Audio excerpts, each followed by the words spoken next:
वर्धा जिले के 44 प्रतिभाशाली छात्र इसरो और आंध्र प्रदेश के कुप्पम में शैक्षणिक भ्रमण पर जाएंगे। यह पहल वर्धा के पालक मंत्री पंकज भोयर की संकल्पना से जिला नियोजन समिति के अभिनव योजना के तहत जिला शिक्षण एवं प्रशिक्षण संस्था द्वारा आयोजित की गई। जिला स्तरीय विज्ञान प्रदर्शनी में उत्कृष्ट प्रदर्शन करने वाले ग्रामीण और शहरी क्षेत्र के विद्यार्थियों का चयन किया गया। सभी छात्र नागपुर से विमान द्वारा बेंगलुरु रवाना होंगे। पालक मंत्री पंकज भोयर ने कहा कि इस यात्रा से विद्यार्थियों में विज्ञान के प्रति रुचि बढ़ेगी और उन्हें नई प्रेरणा मिलेगी। शैक्षणिक भ्रमण को लेकर विद्यार्थियों में उत्साह देखा जा रहा है। खरं तर सांगावं म्हणजे असं की एकूण 145 विद्यार्थी नेक्स्ट तिथे बजाज सायन्स कॉलेजला आलेले होते। त्यात माझा द्वितीय क्रमांक आला। तसेच आमच्या प्रोजेक्ट म्हणजे नेक्स्ट जनरेशन किसान याचा द्वितीय क्रमांक आला। आम्ही विभागावर गेलो आणि क्वांटम एजमध्ये मी विभागावर जितू शकलो नाही, कारण माझ्यात काही कमी राहिली, माझ्या भाषणात कुठेतरी कमी राहिली त्यामुळे। आणि एकाएकी म्हणजे असं की 100 काही विद्यार्थ्यांमधून फक्त 46 विद्यार्थी निवडले गेलेले। त्यातून माझा पहिला गटात म्हणजे पहिला गट 8 जणांचा आहे, त्यात 14 जण 11वीचे आणि माझा फर्स्ट नंबर लागला आहे 9th सेक्टरमध्ये। जे 9वीतले मुलं आहे त्यात माझा पहिला नंबर आलेला होता, म्हणून मी फर्स्ट डिव्हिजनमध्ये लागलेलो आहो।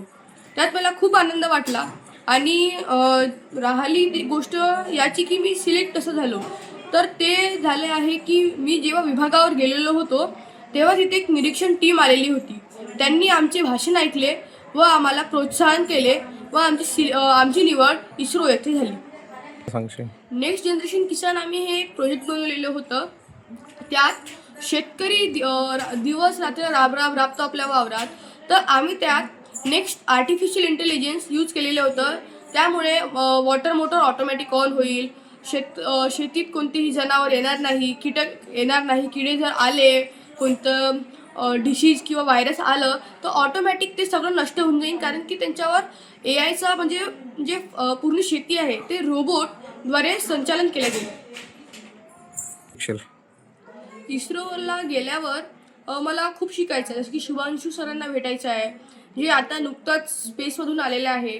त्यांना विचारायचं आहे की आपला स्पेस कसा दिसतो आणि कोणते विषय घ्यावे ज्याने आपण इस्रोत लागू शकतो आणि इत्यादी, जसं की चंद्रयान 3ची कोडिंग, चंद्रयान 3 कसे बनवले, मंगलयान 2 प्रोजेक्टची इन्फॉर्मेशन आणि गगनयान प्रोजेक्टची इन्फॉर्मेशन, असे इत्यादी काही आम्ही मला शिकूशा वाटत आहे। आज विद्यार्थ्यांच्या शैक्षणिक क्षेत्राच्या माध्यमातून आज वर्धेच्या इतिहासामध्ये करता अतिशय चांगली घटना या ठिकाणी घडते आहे की एक अभिनव उपक्रम हा वर्धा जिल्हा नियोजन समितीच्या माध्यमातून करून विज्ञान प्रदर्शनीमध्ये उत्कृष्ट काम करणाऱ्या जिल्ह्यातल्या 44 विद्यार्थ्यांना इस्रो सायन्स सेंटरला भेट देण्याकरता हे विद्यार्थी निघत आहेत। त्यांना समारोप देण्याकरता त्यांचे पालक देखील या ठिकाणी उपस्थित झालेले आहे। निश्चितपणे ह्या दौऱ्यानंतर त्यांना एक नवीन ऊर्जा मिळेल, नवीन प्रेरणा मिळेल आणि विज्ञान क्षेत्रामध्ये वर्धेचं नाव ते रोशन करतील। पण बघितलं की मागच्या अनेक वर्षापासून तालुका स्तरावर, जिल्हा स्तरावर आणि राज्य स्तरावर विज्ञान प्रदर्शनीचं आयोजन करण्यात येत असते। या विज्ञान प्रदर्शनीमध्ये ग्रामीण भागासोबत शहरी भागातले देखील हजारो शेकडो विद्यार्थी सहभागी होत असतात।